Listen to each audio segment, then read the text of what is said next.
Welcome to English Speak. Learn to speak English. I'm Lauren. And I'm Ethan. Today we're talking about something very important for new immigrants to Canada, getting your health card and visiting a doctor. That's right. We know that understanding healthcare in a new country can feel overwhelming, but don't worry. We'll explain everything step by step. Exactly. And remember, healthcare in Canada is different from many other countries, but once you understand how it works, it's really quite simple. Let's start with the most important thing, your health card.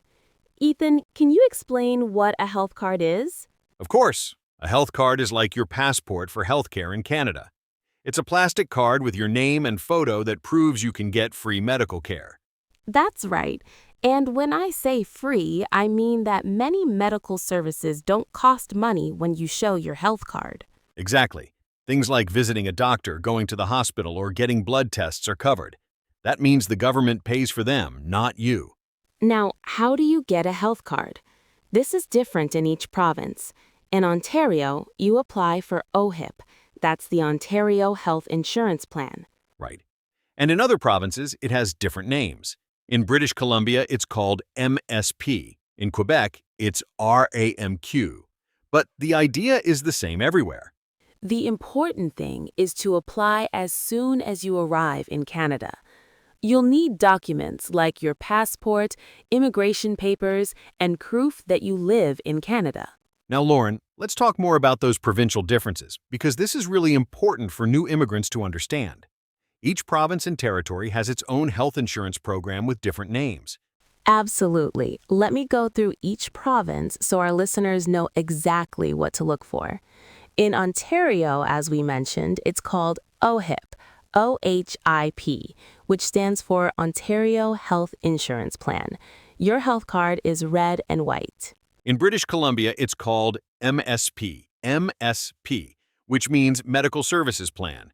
In Alberta, it's AHCIP, Alberta Healthcare Insurance Plan.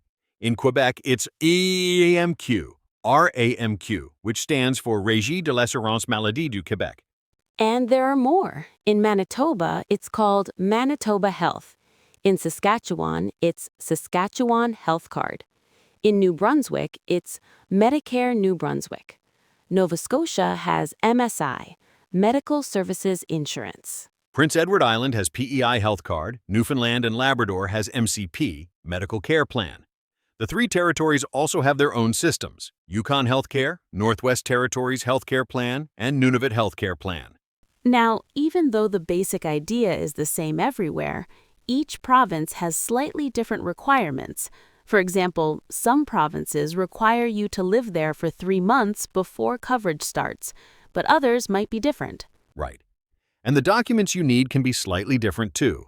Most provinces want your passport, immigration papers, and proof of where you live, like a lease agreement or utility bill.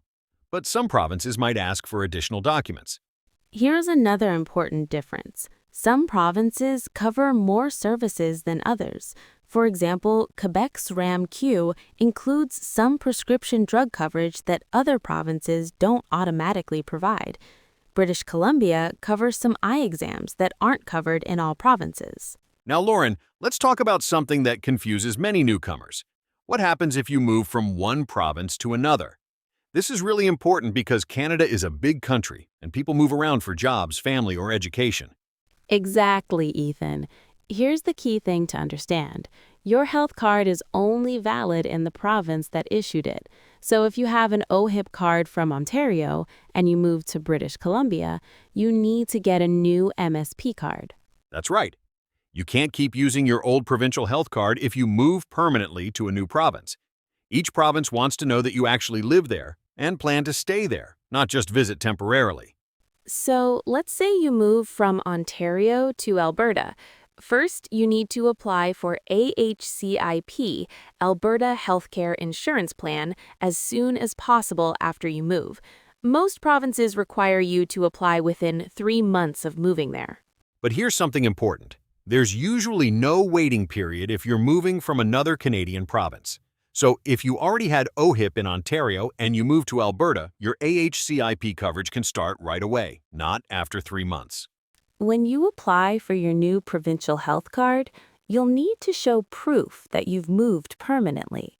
This could be a new lease agreement, a job offer letter, or utility bills with your new address. You'll also need your old health card from your previous province. Now, what happens during the transition period while you're waiting for your new health card?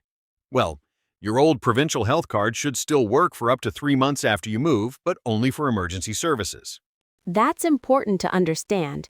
During this transition period, if you need to see a doctor for routine care, not emergencies, you might have to pay out of pocket and then submit receipts to get reimbursed later. So it's crucial to apply for your new health card immediately. Here's what we recommend during the transition period. First, keep all your medical receipts. Second, if you have prescription medications, make sure you have enough to last until your new health card is active. Third, consider getting temporary private health insurance to cover the gap period. Let's talk about some other specific differences between provinces that new immigrants should know about. For example, in Quebec, most prescription drugs are covered by either the provincial plan or your workplace plan. But in Ontario, you only get drug coverage if you're under 25, over 65, or meet certain income requirements. Another example is ambulance services. In some provinces like Saskatchewan, ambulance rides are free if you have a health card, but in Ontario you pay about $45 if it's medically necessary or up to $240 if it's not considered necessary. In Quebec, it's about $125 plus additional fees per kilometer. Even the health cards themselves look different in each province. Ontario's new health cards are red and white with a photo. British Columbia has green and blue cards with photos. Alberta has blue and white cards. Some provinces still don't require photos on their health cards. Health card renewal is also different in each province. Some provinces automatically renew your health card and mail you a new one. Others require you to apply for renewal before your card expires. Make sure you know your province's renewal process so your coverage doesn't get interrupted. Here's a question many people ask. What if I'm just visiting another province temporarily? The good news is that all provinces in Canada have agreements to accept each other's health cards for emergency and urgent care. So if you're from Ontario and you get sick while visiting British Columbia, hospitals will accept your OHIP card. But remember, this is only for emergency and urgent care when you're temporarily visiting. If you're living and working in a different province, you must get that province's health card. You can't keep using your home province's card for regular doctor visits in your new province. There are some special situations to be aware of. For example, if you're a student studying in a different province, some provinces have special rules. Ontario students studying outside Ontario can keep their OHIP for up to a year, but Quebec students must get health coverage in their new province immediately. For temporary workers, the rules can be different too. If you're working temporarily in another province for less than 6 months, you usually keep your home province's health card. But if your work assignment is longer than 6 months, most provinces require you to apply for their health coverage. Here are some practical tips if you're planning to move between provinces. First, research the health coverage in your new province before you move. Second, apply for your new health card as soon as you arrive. Don't wait. Third, keep copies of all your medical records and prescriptions to make the transition smoother.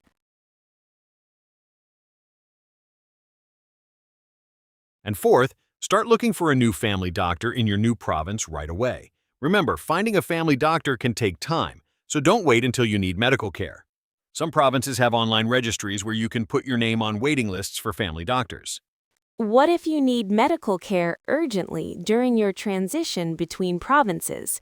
Don't panic. Go to a walk-in clinic or emergency room and explain your situation.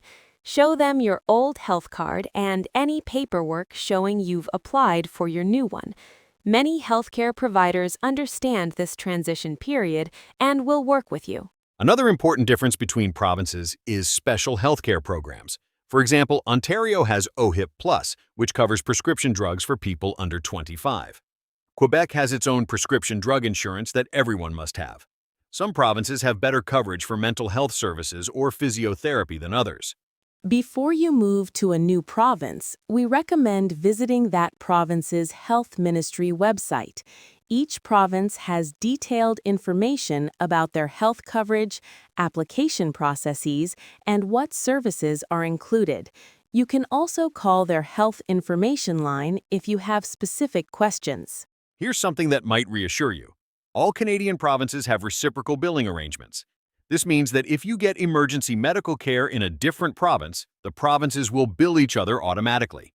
You don't have to worry about huge medical bills when traveling within Canada. Now, let's get back to something we mentioned earlier that's really important for new immigrants, the waiting period for health coverage. Ethan, can you explain this again in more detail? And here's something important to know. There's usually a waiting period. In most provinces, you have to wait 3 months before your health card starts working. That's why we recommend getting private health insurance for those first 3 months. It protects you if something happens before your health card is active. Good point, Lauren. Now, once you have your health card, how do you actually use it to see a doctor? Great question. In Canada, we have something called a family doctor. This is your main doctor who takes care of your general health. Exactly. A family doctor is also called a GP. That means general practitioner. This doctor knows your medical history and helps you with most health problems. But here's the challenge. Finding a family doctor can take time. Many doctors already have enough patients, so they're not accepting new ones. That's true. Don't get discouraged if the first few doctors you call say they're not taking new patients. Keep trying and ask friends and neighbors for recommendations. When you find a family doctor who accepts you, you'll need to make an appointment. An appointment is when you schedule a specific time to see the doctor. Right. You can't just walk into a doctor's office. You need to call first and book an appointment. This might be days or weeks in the future. When you call to make an appointment, the receptionist will ask what the problem is. Don't worry, you don't need to explain everything in detail over the phone. Exactly. You can just say something simple like, I have a cough, or I need a checkup, or I'm feeling unwell. That's enough information for them. But what if you can't wait weeks for an appointment? What if you're sick right now, but it's not an emergency? That's where walk-in clinics come in. A walk-in clinic is a medical office where you don't need an appointment. You just walk in and wait your turn. Walk-in clinics are perfect for things like minor illnesses, getting prescriptions renewed, or when you need to see a doctor quickly. Right. A prescription is the paper that tells the pharmacy what medicine you need. Walk-in clinics can give you prescriptions just like your family doctor can.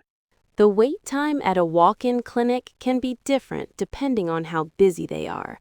Sometimes you wait 30 minutes, sometimes 2 hours. That's true.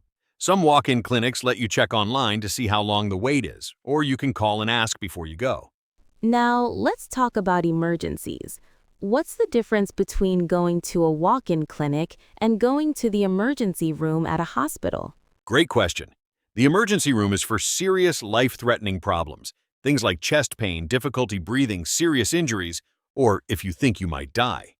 If you have a cold, a small cut, or need a prescription refill, don't go to the emergency room. It will take many hours, and it's not the right place for these problems. Exactly. Emergency rooms prioritize the most serious cases first. So if you go there with a minor problem, you might wait 6 to 8 hours to be seen. Here's a helpful way to think about it.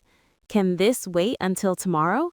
If yes, go to a walk-in clinic or make an appointment with your family doctor. And if you're not sure whether something is an emergency, many provinces have a telephone health line. You can call and speak to a nurse for free advice.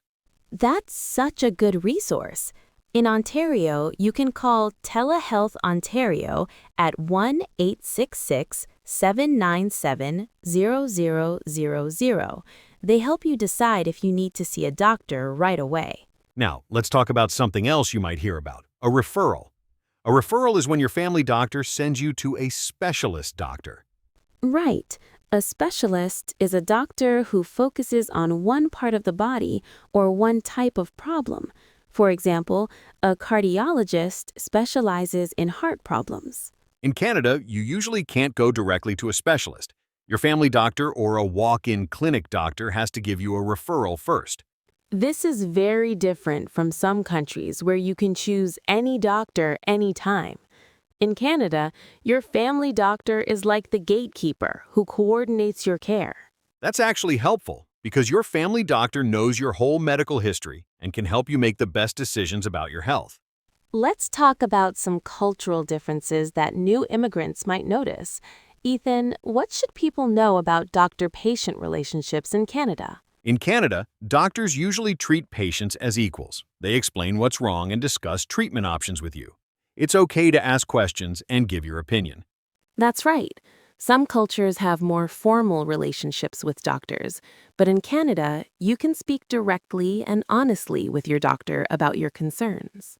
Also, Canadian doctors focus a lot on prevention. They don't just treat you when you're sick, they also try to prevent you from getting sick in the first place. Exactly. Your doctor might talk about things like exercise, diet, and getting regular checkups, even when you feel fine. This is normal and helpful. Another thing, appointments in Canada usually last 10 to 15 minutes. If you have many questions, tell the receptionist when you book so they can give you more time. That's a great tip. And here's another one. Arrive a few minutes early for your appointment. Bring your health card and any medications you're currently taking. If English isn't your first language, don't worry. Many clinics can arrange for an interpreter, or you can bring a family member to help translate. Just remember to ask for an interpreter when you make your appointment, so they have time to arrange it. Let's talk about what to expect during your first visit to a Canadian doctor. They'll probably ask about your medical history and any medications you take. They might also ask about your family's medical history, like whether your parents or siblings have had serious illnesses like diabetes or heart disease. Right. This helps the doctor understand what health problems you might be at risk for. It's completely confidential. They won't share this information with anyone else. Now, let's give some practical tips. First, if you need to cancel your appointment, call at least 24 hours ahead. Some doctors charge a fee if you don't show up. Second, keep all your medical documents organized. Bring any test results or records from your home country translated into English if possible. And remember, your health card covers many services, but not everything. Things like prescription medicines, eye exams, and dental care usually cost money. That's why many people get additional health insurance through their work or buy private insurance to cover these extra costs. Before we finish, let's review the key vocabulary we've talked about today. A health card is your identification for free medical care in Canada. An appointment is a scheduled time to see a doctor. A walk-in clinic is where you can see a doctor without an appointment. A prescription is the paper that tells the pharmacy what medicine you need. And a referral is when your doctor sends you to a specialist. Remember, navigating healthcare in Canada might feel confusing at first, but millions of immigrants have learned this system successfully. You can too. Don't be afraid to ask questions. Healthcare workers in Canada are there to help you, and they want you to understand how to take care of your health. That's all for today's episode of English Speak. Learn to speak English. Remember to get your health card as soon as possible after arriving in Canada. Until next time, take care of yourselves and keep practicing your English. We believe in you.